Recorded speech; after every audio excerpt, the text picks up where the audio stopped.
Okay. And so just some context first about the climate of the last 2000 years.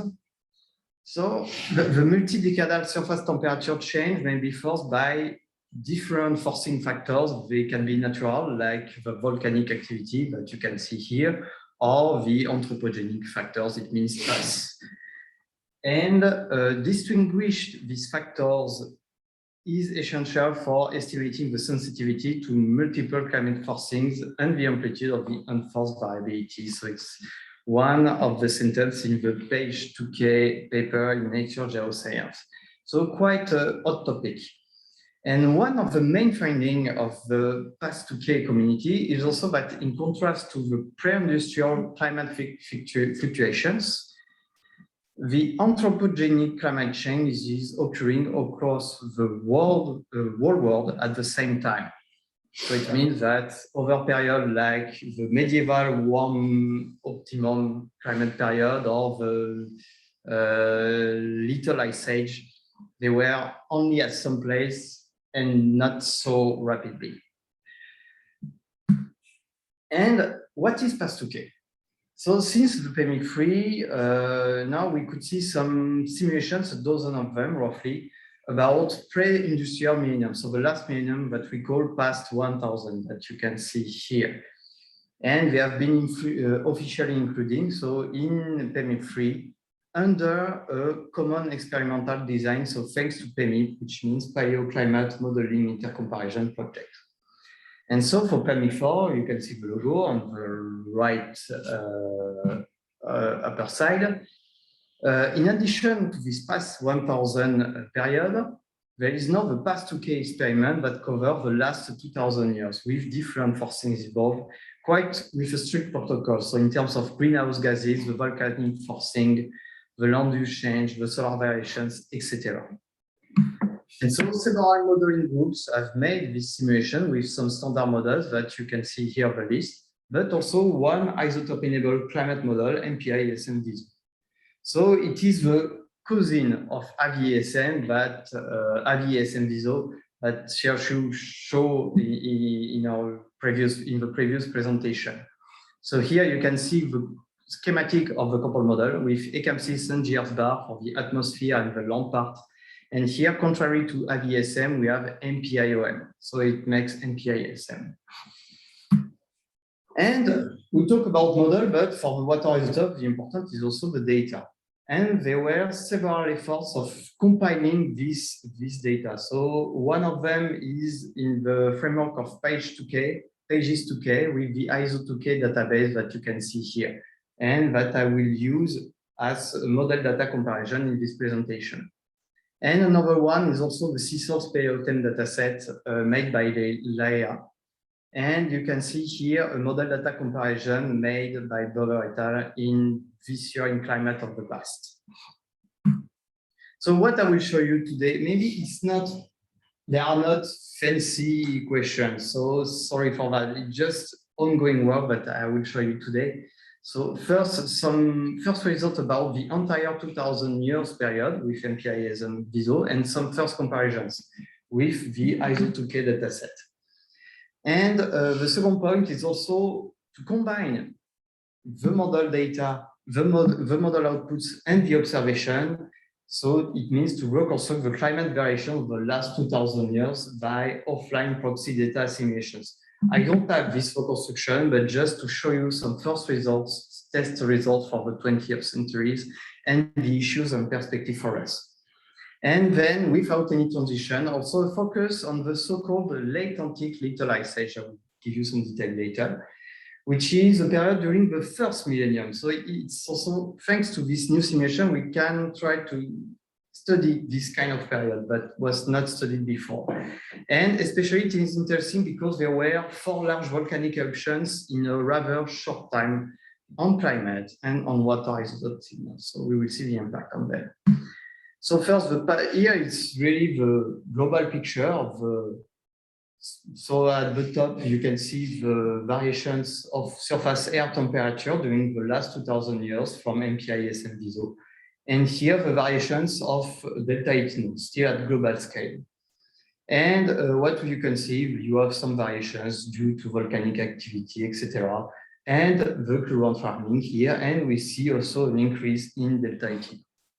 And then if we play with the wild scale a little bit, we can try to see if we see something for such period like the late Antique Little Ice Age, here the medieval warm period, or the Little Ice Age. So to be honest, we need to have the eyes of faith to see something, to be honest. So here, slight warming compared to the anomalies with respect here, you can see. Little Ice Age here, it's maybe a little bit colder, and here we will focus on this one at the end of the presentation, but you see nothing comparable with the current global warming. And here, this is one of the first comparison with the ISO2K database. So for all the periods before the warming, so between 1 CE and the year 1849. So here on the left top, you can see some data that I choose according to this condition from the ISO2K database. So with delta 18 in ice core, lake sediments, paleofilms, etc., and marine sediments. And here on the bottom, you can see the model data comparison. So the delta 18 in precipitation with the delta 18 in ice, the delta 18 in calcite from speleothems, and in the surface ocean calcite. And from the scatter plots here, you can see that globally we have from very good to honest model data agreements. So we are happy from this point of view. And now let's combine both. And let's go to the proxy data assimilation side. So here we talk, so Kay introduced already the proxy data assimilation, so I will not talk too much about it, about the technique. But here you can see we can use some proxy data, so delta 18 in ice cores, cellulose of trees and corals over this period from 1850 and 2000, so for the last millennium, with the proxy location that you can see here on the left top. And as a prior, we can use the modeled delta 18, so it will be the blue curve here, so for this part. So the delta 18 in precipitation, and also the calculated delta 18 in coral and trees from the PSM from Atsushi that he will introduce in the next presentation. And also in the prior, you can add the standard climate variable like the temperature, the precipitation, etc. And then if you use these proxies and this prior in the data assimilation process, you obtain here the orange line compared to the blue line, which is the simulated results. So you can see that there are two issues with this technique, is that when you go back more and more back in time, there are too few observations to constrain. So it means that the interannual variability of assimilated products is too low compared to the simulated one. This is what you can see here, for example. And also some events like, for example, here, this decrease of temperature due to volcanic eruption is not here because there is no data that measure it. So it's one of the problems. And here, also I make some teasing for the poster of Satoru Shoji, who is trying to take care about this issue by incorporating the CSAL dataset in the proxies. So with other model observation in the prior, which could be also another answer, especially for the interannual variability. But we can still at least test the result for the 20th centuries where we have enough proxy data. And this is what you can see here with the model data correlation here between data and simulation outputs here at the top, so here and here with CRU dataset and ERA5 for both temperature and precipitation. And here with the assimilated results and the observation. And you can see that the correlation is largely improved here for the temperature, and especially here over the tropics in the ocean.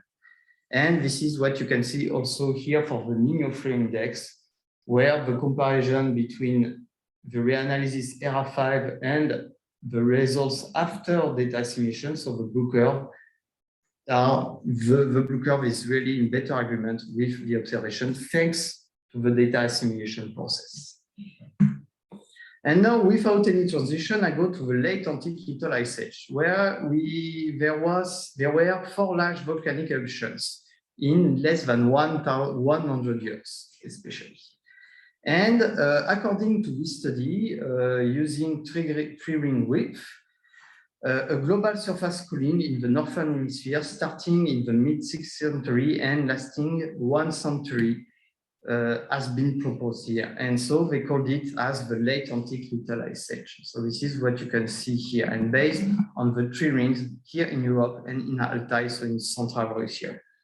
But as you can see in the model outputs, we don't obtain such a behavior, more a decrease of temperature here, and then it goes back, decrease of temperature again with the volcanic eruption, goes back, etc., etc.